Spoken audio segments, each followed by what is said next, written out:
শহর আইসা গো আমি কত কষ্ট করলাম আমি ঢাকা শহর আইসা ঢাকা শহর আইসা আমি গো কত কষ্ট করলাম আমি ঢাকা শহর আইসা রোজ রোজগার কইরা আমি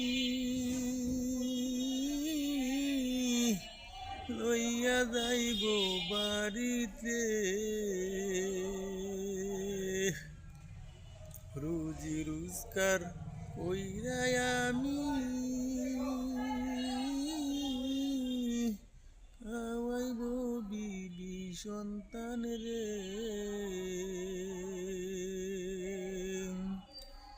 এত কষ্ট করার পরেও মনটার আমি পাইলাম না রোজি রোজগার কইরাই আমি খাওয়াইব তাদেরকে ঢাকা শহর আইসায় আমি গো কত কষ্ট করলাম আমি ঢাকা শহর আইসা